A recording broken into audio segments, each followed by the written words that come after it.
Hello friends, कैसे हैं आप?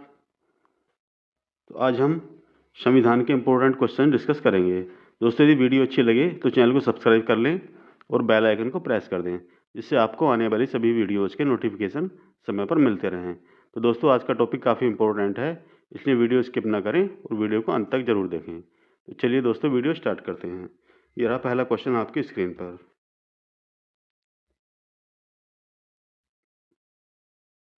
राज्यसभा की संरचना का उल्लेख किस अनुच्छेद में किया गया है? दोस्तों, इसका आंसर है अनुच्छेद नंबर 80। अनुच्छेद 80 में राज्यसभा की संरचना का उल्लेख किया गया है। चलिए नेक्स्ट क्वेश्चन। राज्यसभा के अधिकतम सदस्य संख्या कितनी है? दोस्तों, राज्यसभा में सदस्यों की संख्या 250 होती है, यह आप लोगों को याद रखना है। चलिए नेक्स्ट क्वेश्चन। राज्यसभा में राष्ट्रपति द्वारा कितने सदस्य मनोनीत किए जाते हैं?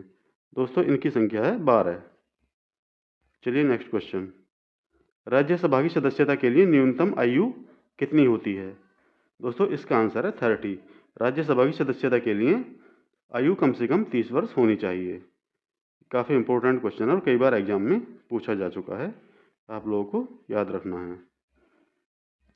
चलिए नेक्स्ट क्वेश्चन। कौन सा सदन स्थायी सदन है जो कभी भंग नहीं होता? दोस्तों, जो राज्यसभा है वो स्थायी सदन है, इसे भंग नहीं किया जा सकता। जबकि लोकसभा है वो राष्ट्रपति के द्वारा भंग की जा सकती है, ये आप लोगों को याद रखना है। Next question. राज्यसभा के सदस्यों का कार्यकाल कितने वर्ष का होता है? दोस्तों, इसका आंसर है 6 वर्ष का। दोस्तों, ये क्वेश्चन भी कई बार एग्जाम में पूछा जा चुका है। राज्यसभा के सदस्यों का कार्यकाल 6 वर्ष का होता है। चलिए नेक्स्ट क्वेश्चन। राज्यसभा का पदेन सभापति कौन होता है? दोस्तों, इसका आंसर है उपराष्ट्रपति। उपराष्ट्रपति राज्यसभा का पदेन सभापति होता है। इंपॉर्टेंट क्वेश्चन है, ये भी कई बार एग्जाम में पूछा जा चुका है। चलिए नेक्स्ट क्वेश्चन। अखिल भारतीय सेवा के सृजन का अधिकार किसे प्राप्त है?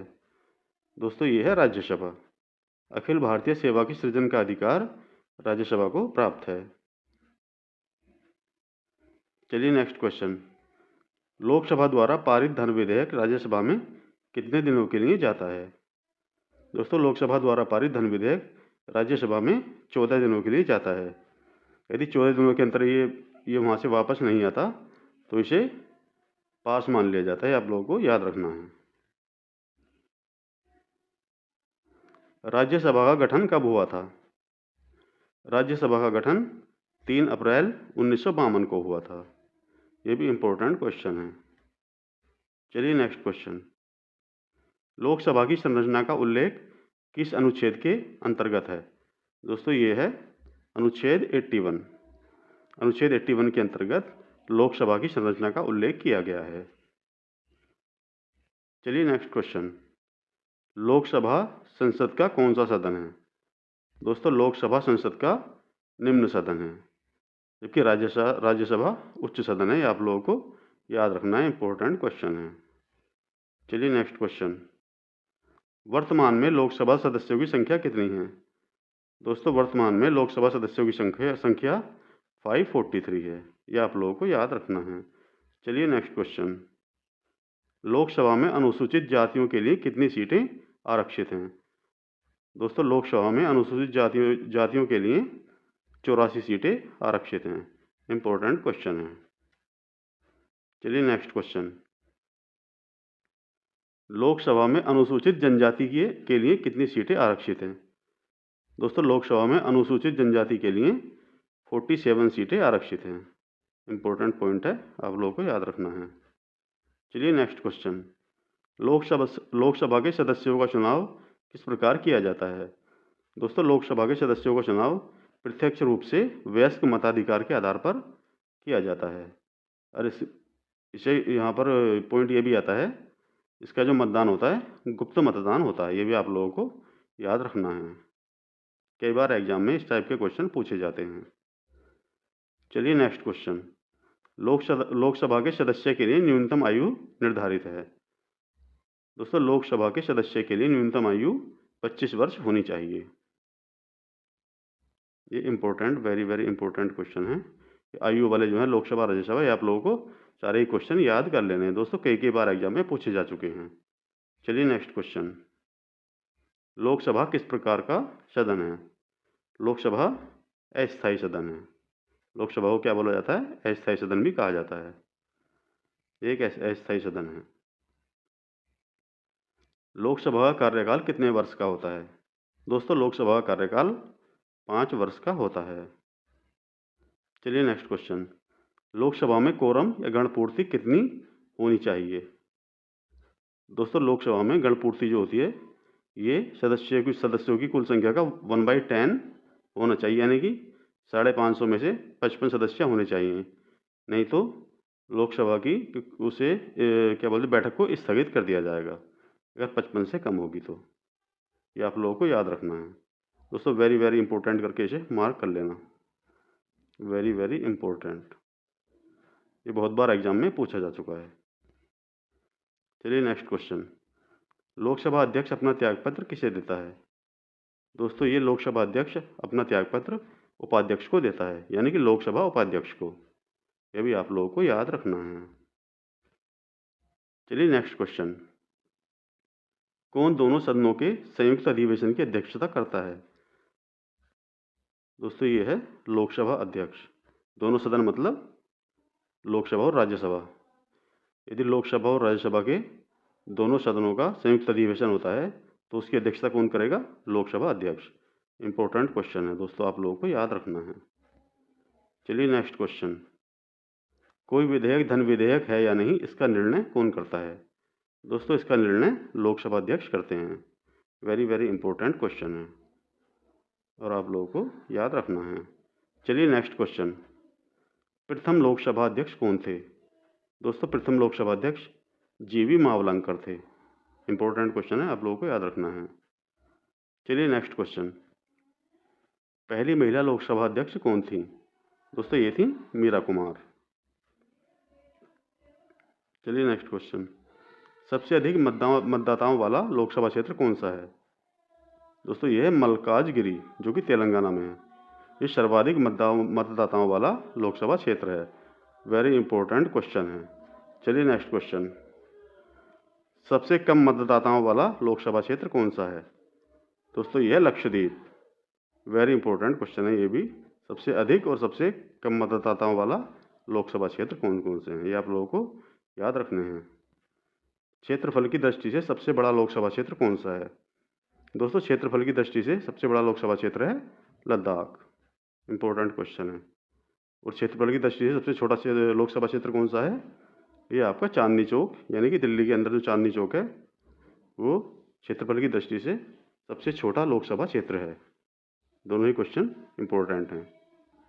चलिए नेक्स्ट क्वेश्चन, लोक लेखा समिति की संख्या कितनी, लोक लेखा समिति के सदस्यों की संख्या कितनी होती है? दोस्तों लोक लेखा समिति के सदस्यों की संख्या 22 होती है। इंपॉर्टेंट क्वेश्चन है और आप लोगों को याद रखना है। लोक लेखा समिति के अध्यक्ष की नियुक्ति कौन करता है? उसके इसकी नियुक्ति करता है लोकसभा अध्यक्ष। वेरी इंपॉर्टेंट क्वेश्चन है।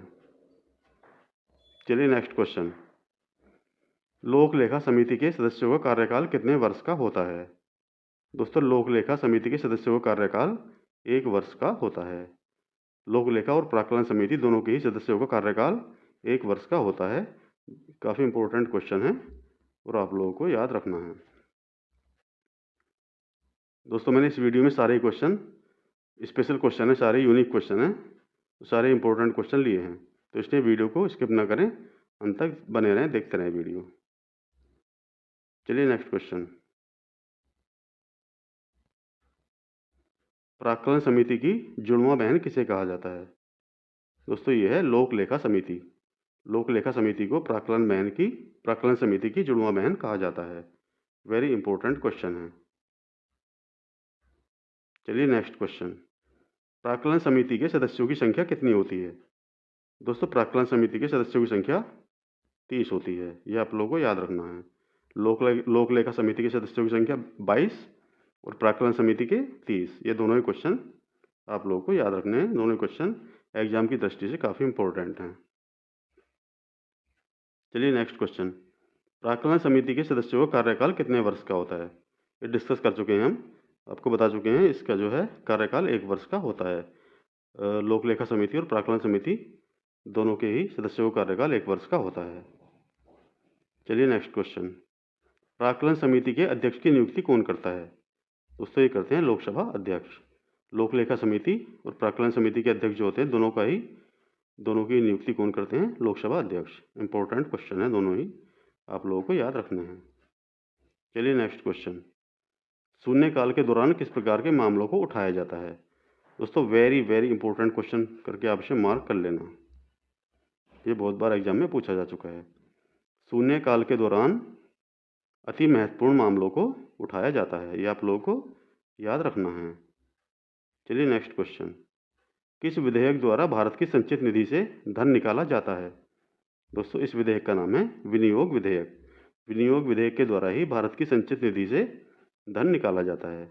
इंपॉर्टेंट पॉइंट है। चलिए नेक्स्ट क्वेश्चन, किस अनुच्छेद में वित्त विधेयकों के बारे में उल्लेख है? दोस्तों ये है अनुच्छेद 117, इसमें जो है वित्त विधेयक के बारे में उल्लेख किया गया है। चलिए नेक्स्ट क्वेश्चन, क्वेश्चन नंबर 40, कौन सा विधेयक केवल लोकसभा में पेश किया जाता है? दोस्तों ये है धन विधेयक। धन विधेयक केवल लोकसभा में पेश किया जाता है, ये आप लोगों को याद रखना है, वेरी वेरी इंपॉर्टेंट क्वेश्चन है। चलिए नेक्स्ट क्वेश्चन, किस अनुच्छेद में संविधान संशोधन का प्रावधान है? दोस्तों ये अनुच्छेद 368, संविधान संशोधन इस अनुच्छेद के अंतर्गत आता है। चलिए नेक्स्ट क्वेश्चन, राज्यों का निर्माण, राज्य क्षेत्र, सीमा आदि में परिवर्तन का अधिकार किसे प्राप्त है? दोस्तों राज्य की सीमा निर्धारण, राज्यों का निर्माण, राज्य क्षेत्र, ये जो है सब इस संसद के ही अंतर्गत आता है। इसके लिए संविधान संशोधन की आवश्यकता नहीं होती है। वेरी वेरी इंपॉर्टेंट पॉइंट है और आप लोगों को याद रखना है। संसद को इसके लिए संविधान संशोधन की आवश्यकता नहीं होती, ये आप लोगों को याद रखना है। चलिए नेक्स्ट क्वेश्चन, उच्चतम न्यायालय की स्थापना और गठन संविधान के किस अनुच्छेद में है? दोस्तों ये है भाग 5 और अनुच्छेद 124। वेरी इंपॉर्टेंट क्वेश्चन है। चलिए नेक्स्ट क्वेश्चन, उच्चतम न्यायालय में कुल कितने न्यायाधीश होते हैं? दोस्तों उच्चतम न्यायालय में एक मुख्य न्यायाधीश और 33 अन्य न्यायाधीश होते हैं। ये 2019 से ये प्रोविज़न लागू किया गया है। 2019 से पहले एक मुख्य न्यायाधीश होता था और 30 अन्य न्यायाधीश होते थे, लेकिन आज वर्तमान में एक मुख्य न्यायाधीश और 33 अन्य न्यायाधीश, टोटल न्यायाधीशों की संख्या कितनी होगी? 34। बहुत बार एग्जाम में पूछा जा चुका है दोस्तों, वेरी इंपॉर्टेंट क्वेश्चन है। चलिए नेक्स्ट क्वेश्चन, उच्चतम न्यायालय का न्यायाधीश बनने के लिए न्यूनतम आयु सीमा क्या है? दोस्तों उच्चतम न्यायालय के न्यायाधीश बनने के लिए कोई आयु सीमा नहीं है, ये आप लोगों को याद रखना है। चलिए नेक्स्ट क्वेश्चन, उच्चतम न्यायालय के न्यायाधीश के अवकाश ग्रहण करने की अधिकतम आयु कितनी है? दोस्तों ये 65 वर्ष। 65 वर्ष में उच्चतम न्यायालय के न्यायाधीश को रिटायर कर दिया जाता है, रिटायरमेंट दे दिया जाता है। वेरी इंपॉर्टेंट क्वेश्चन है। चलिए नेक्स्ट क्वेश्चन, उच्चतम न्यायालय के न्यायाधीश की नियुक्ति कौन करता है? दोस्तों ये है राष्ट्रपति। राष्ट्रपति ही उच्चतम न्यायालय के न्यायाधीश की नियुक्ति करते हैं और राष्ट्रपति ही उच्चतम न्यायालय के न्यायाधीश को शपथ ग्रहण कराते हैं, ये आप लोगों को याद रखना है। चलिए नेक्स्ट क्वेश्चन, मुख्य न्यायाधीश का वेतन कितना होता है? दोस्तों मुख्य न्यायाधीश का वेतन 2.1 लाख रुपए यानी कि 2,80,000 रुपये प्रति माह होता है। वेरी वेरी इंपॉर्टेंट क्वेश्चन है, कई बार एग्जाम में पूछा जा चुका है। उच्चतम न्यायालय के अन्य न्यायाधीशों का वेतन कितना होता है? दोस्तों अन्य न्यायाधीशों का वेतन होता है 2.5 लाख रुपए। चलिए नेक्स्ट क्वेश्चन, सर्वोच्च न्यायालय किस प्रकार का न्यायालय है? दोस्तों सर्वोच्च न्यायालय एक अभिलेख न्यायालय है। चलिए नेक्स्ट क्वेश्चन और आज का अंतिम प्रश्न, भारत के नागरिकों के मूल अधिकार का संरक्षक कौन होता है? दोस्तों यह उच्चतम न्यायालय। वेरी इंपॉर्टेंट क्वेश्चन है। उच्चतम न्यायालय दोस्तों एक अपीलीय न्यायालय है। इसमें जो है जो हाई कोर्ट से मुकदमे लोग लड़ते हैं तो वहाँ पे सॉल्यूशन नहीं हो पाता, तो उसके बाद उच्चतम न्यायालय में जाते हैं। ये आप लोगों को याद रखना है। तो दोस्तों यदि वीडियो अच्छी लगी हो तो चैनल को लाइक, सब्सक्राइब और शेयर कर देना, बेल आइकन को प्रेस कर देना, जिससे आपको आने वाली सभी वीडियोज़ समय पर मिलती रहेंगी। तो चलिए दोस्तों, मिलते हैं नेक्स्ट वीडियो में। Thanks for watching and bye bye.